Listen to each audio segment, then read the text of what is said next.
Good evening. I'm Jacob Reimer. The Columbus Blue Jackets are on a 5-game winning streak and winners in 9 of their last 10. Look to keep that going tonight in New Jersey against the Devils. A face-off is at 7 o'clock right here on The Fan. A handful of trades have gone through in the NBA today. The Boston Celtics land Nikola Vucevic from the Chicago Bulls in exchange for Anthony Simons. The Bulls also acquired Jaden Ivey and former Buckeye Mike Conley in a 3-team deal with the Detroit Pistons and Minnesota Timberwolves. And the Memphis Grizzlies traded Jaren Jackson Jr. to the Utah Jazz in an 8-player deal. The NBA trade deadline is Thursday. In college basketball action tonight in the top 25, 22-0 and number 23 Miami of Ohio looks to remain undefeated tonight at Buffalo. Xavier meets third-ranked UConn in Stores. Number 4 Duke hosts Boston College, and 25th-ranked Tennessee takes on Ole Miss.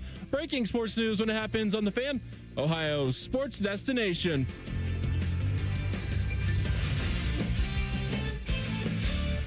Ring it up for Ohio State. You've waited all day for this. He's going to take it to the house. 85 yards. Down the right side going Devin Smith. Got it at the 5 and into the end zone. Touchdown. The one show that's nothing but the Buckeyes. Oh! Graham Rucker for the touchdown. Kraft shoots it high on the right for 3. This is the Buckeye Show. Welcome to the Buckeye Show. 97.1 The Fan. I am Dave Biddle filling in for Brandon Beam. Feel better, Beamer. It's going around. I'm with Patrick Murphy. We have rhyme time at the controls. Patrick, how you feeling this evening, my friend? Good. As you and I were just talking about, I just got back from Mexico, where I spent the last 5 days or so. So it's cold here, it's actually not as bad. I was going to say, today's warm, I think. we got back last night, and I had left my hoodie, which is the only really warm thing I brought, because I wore it on the way out. I left it on the plane. So I got there. We had a friend picking us up. So I'm like standing in the airport, just like my fiance's waiting outside. I'm like, just text me when she's here and I'll come running out. And I got outside and I was like, oh, it's not actually that bad. Like I had a long sleeve, sort of like what you're wearing here, like a longer sleeve t-shirt type thing on. So I was a little protected. But then today I went outside to pick up the mail and stuff. And I was like, oh, it's not Mexico. But we had a couple days that were quote unquote chilly. And the people working at the resort thought that it was freezing.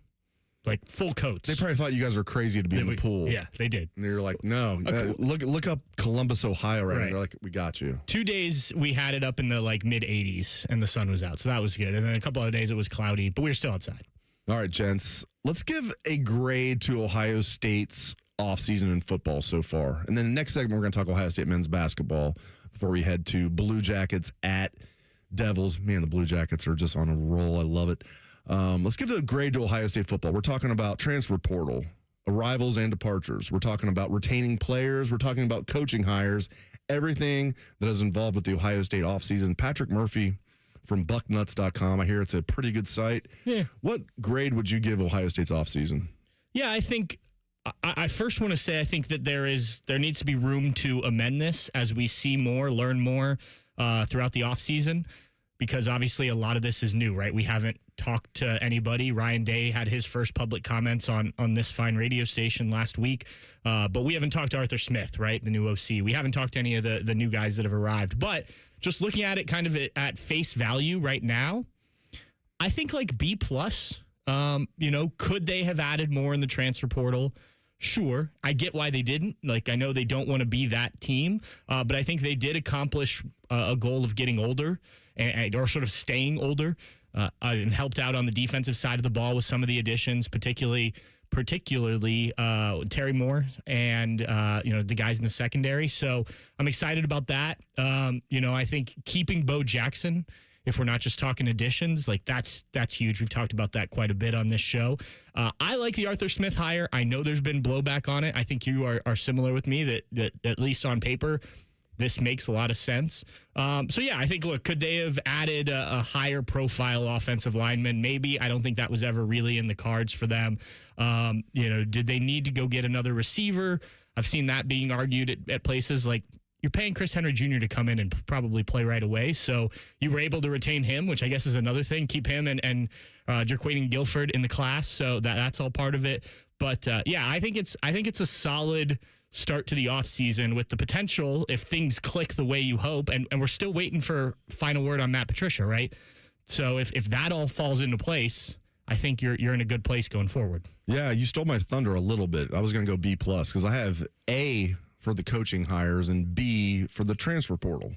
because they lost one starter, but that was Tegra, who, if he came back, I'm not sure he would have been a starter, even as a fifth-year senior. So you look at what they did. Presuming they do keep Matt Patricia, which I'm hearing they will. Are you hearing anything that might be sketchy for Buckeye fans? Or? I think no news is good news on that front. And I think, it's kind of been what we've talked about since the season ended is he wants to be here. It's just a matter of let's see what comes in. And I think he deserves the right to take his time. And, if somebody comes in and offers a Chip Kelly-like contract like the Raiders did, which I don't expect to happen because I think people saw how badly that went for the Raiders, I think then, you can't say no to something like that, right? Like, if Chip didn't get that offer a year ago, he's probably still the OC at Ohio State this past season. And that was the plan, as you know. That was the plan, unless the Raiders were going to offer him $6 million to right. coach like half a season. And I think they still owe him $12 million. So I think it was a 3-year, $18 million. All guaranteed. Goodness gracious. Good for Chip Kelly. He's got a national championship ring, finally. Going to help open that new stadium in Evanston. Exactly. That's going to be beautiful. That new Northwestern Stadium is the way to go. Like, if you're Northwestern, that's perfect. 35,000, and it's going to be, you're seeing a lot of other college football, programs. Obviously not, the huge programs like Ohio State, Penn State, Michigan, and others. They're never going to do that. But some of the programs that are solid programs, why are you going to have a 60,000 seat stadium? Just do 35,000. It's almost like what the soccer stadiums are, but a little bit bigger. Yeah. And you're right on the action. I absolutely love it. So yeah, I give them a B+. Here's the thing, assuming they keep Matt Patricia, it's an A as far as Ryan Day's coaching staff. You lose Brian Hartline, and that stinks. He was clearly the best position coach in the country, in my opinion, and clearly the best wide receiver recruiter in the country. A little over his head as an offensive coordinator, in my opinion. And I thought, and you know this, Patrick, we talk about this on Bucknuts a lot. I was like, man, they really need to get an offensive coordinator with deep experience calling plays so Ryan Day can then back off and be the CEO like he was when they won the national title. And that's exactly what they did. And I think we'll see. This is a good thing about sports. We'll find out for sure.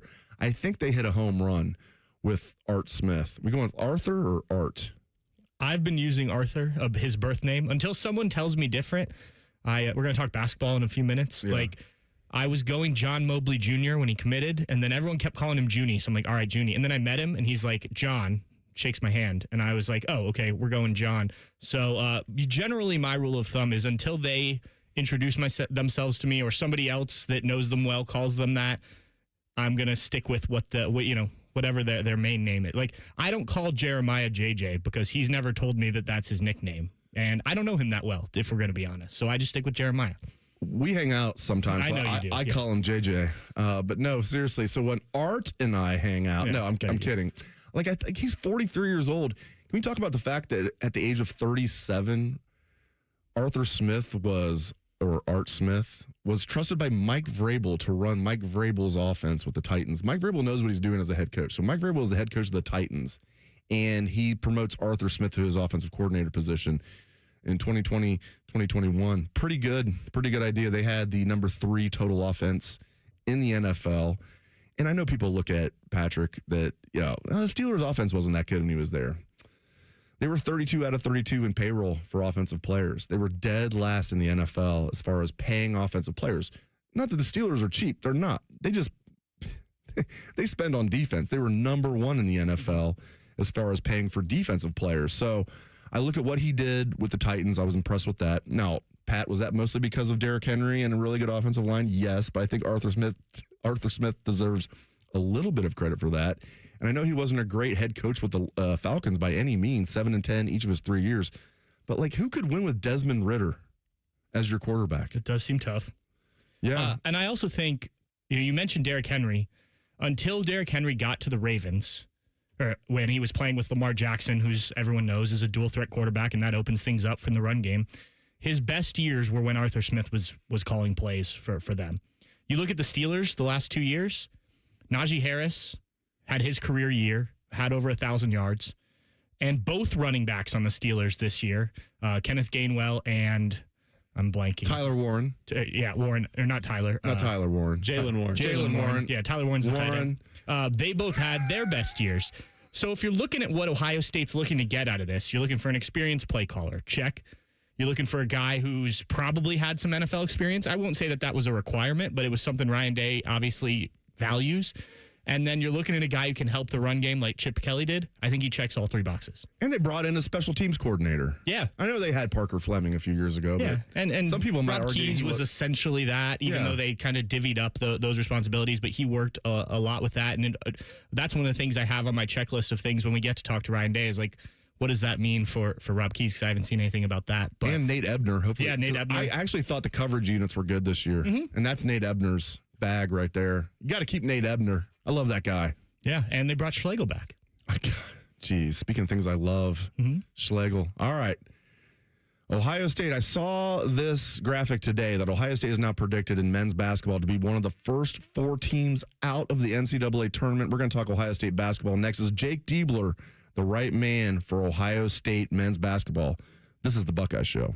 If you consider yourself a Buckeye fan, you've come to the right place. This is your heritage sports talker and home of Ohio State athletics, The Fan, Ohio sports destination.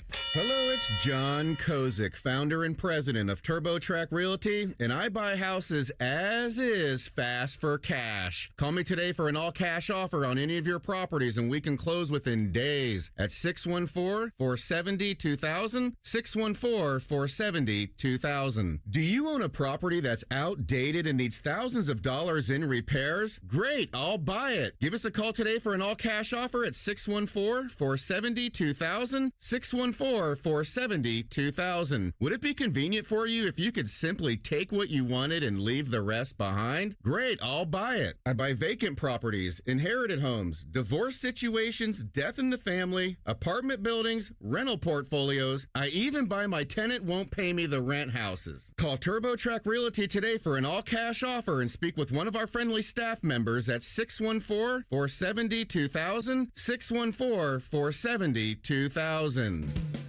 Life is more fun with a pal. So is pizza. So check out Donato's $5 Pizza Pals menu. Order any large pizza and add on your choice of a sub, salad, wings, a 10-inch pizza, and more for just $5 each. Order your favorite $5 Pizza Pals from Donatos.com today. More toppings, more flavor, more fun. Donatos. Gotta love more. Attention Columbus. Town Properties just clinched the title of the largest residential property manager in Columbus, thanks to the Columbus Business Journal. With pride, we oversee 25,000 plus households in the Columbus metro area, ensuring fantastic places to call home. Whether you're on the hunt for an exceptional living space, a top-notch association management company, or a property manager for your multifamily portfolio, visit our website at town-properties.com and let us elevate your living experience. Town Properties, always managing great places to live. Buckeye Nation, join us on April 12th at the 2026 Ohio State 4-Miler, presented by Union Home Mortgage, the Ohio Beef Council, and Raising Cane's. This is your chance to run down a tunnel and finish on the 50-yard line at Ohio Stadium. You can also get access to the home locker room and meet some of your favorite Buckeye student athletes. A portion of the proceeds benefit the Buckeye Cruise for Cancer. This is something you won't want to miss. Register today at ohiostateformiler.com. Go Bucks! When it comes to all-wheel drive vehicles, nobody gives you more to choose from than Toyota, including the best-selling Camry and the best-selling RAV4. You've also got Toyota's 5 Brothers, which include the best-selling Tacoma and the legendary new 4Runner. All-wheel drive gives you the traction you need for confident driving on any road, in any weather. With 25 different all-wheel drive choices, there's only one thing you need to know. Nobody knows all-wheel drive better than Toyota. Let's go places. It's Super Bowl 60. And since we're the official radio home of the Super Bowl, we can say the word Super Bowl and not big game. So we're going to say Super Bowl a lot. Seahawks and Patriots in the Super Bowl. Coverage starts Sunday at 4 on The Fan. Modern Office Methods, your authorized RICO dealer, can help your business optimize your print production with a competitive advantage. Our digital printing options will expand the type of paper and substrates from what your business can print on today. Add variable data capability, which allows for personalization of catalogs and mailers, and the ability for short-run label printing, which allows your business to print high volumes of custom labels quickly and on demand. Want to learn more? Start with a print assessment at momnet.com. Why risk it? You can count on Mom. Everybody knows that Roosters is a fun, casual joint with their award-winning waitstaff, great food, fun, and laughter. It's a quick stop on the way home to sit back and unwind. It's a front row seat to the big game. Roosters is where you, your family, and friends can order pizzas, sandwiches, salads, and more. And the home of award-winning wings that are fresh, never frozen, and so big you won't believe it. It's your family's other dinner table. Roosters, a fun, casual joint, and the official wing sponsor of Ohio State Athletics. Fan weather from the Logan AC and Heat Services Weather Center.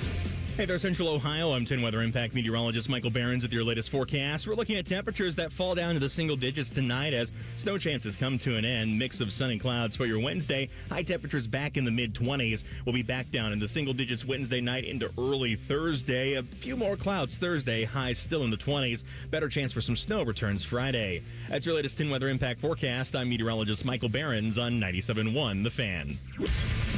Are we drinking the scarlet and gray Kool-Aid? You bet we are. You're listening to the Buckeye Show. Welcome back to the Buckeye Show. 97.1 The Fan. Dave Biddle, Patrick Murphy, Jacob Reimer at the controls. All right, gents. I love Jake Diebler, the man. I want this to work. I love Ohio State basketball. I don't know if it's working. Patrick Murphy, is Jake the right guy for this job, to be head coach of the Ohio State men's basketball team? Well, I think there's two ways to look at it. And the first is, do you want to win now?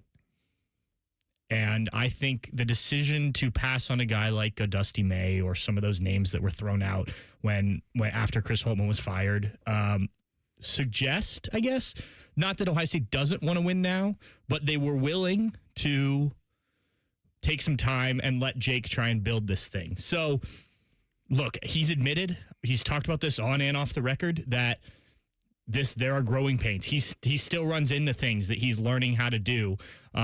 This is his first head coaching job. We had this conversation with Ryan Day, right? Unfortunately, Jake Diebler did not inherit the same kind of talent that Ryan Day did when he took over for Urban Meyer's team after that 2018 season. So I think there's that part of it. I also think if you're going to have this conversation, we need to talk about the investment that Ohio State's made into the men's basketball program, because I think that's as crucial as anything.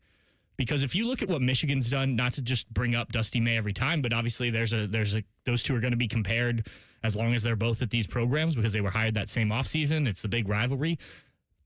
Michigan has seriously invested NIL revenue. I don't know how they broke it all down into that basketball program. Like, you look at that roster, it's one of the most. We had Adam Jardy on a few weeks ago, Beam and I did. And I asked him, it was right before Ohio State Michigan played. I asked him, what do you think about what's the difference? Why is one team sort of elevated here and the other team has kind of stayed stagnant? And he brought up that Michigan's top, I think, 5 in spend in men's basketball. Ohio State's not even in the top half of the Big Ten. I was going to say there, I read a story, and I would need to confirm this. I really wish in football and men's basketball, where it's like, it's the pros now. This should be like public knowledge. I was told by a good source, Ohio State's right around 12th in the Big Ten in men's basketball, out of 18 as far as NIL spending. So if you're 12th in payroll, I was using an example with Arthur Smith. We're defending him earlier. Like, people are like, well, the Steelers were only the 15th scoring offense in the NFL and only the 24th total offense. I was like, well, they were 32nd in spending on their offense, so that's actually overachieving. Yeah, if you're 12th in the Big Ten out of 18 in terms of spending in NIL, do you expect to be better than 12th, and why? Yeah. And look, you're 12th in the Big Ten. They are 9th in the standings. So maybe they are overachieving a little bit here. Now, look, I think last year with Jake Diebler, you were close to making the tournament. This year, you mentioned they right now are one of the first 4 out. They probably need to get some more quad 1 wins. I think only that Northwestern road win right now is a quad 1 win. You've had some opportunities. You're going to have more. They've let some slip away, no doubt about it. But I guess this is a long way to answer your question.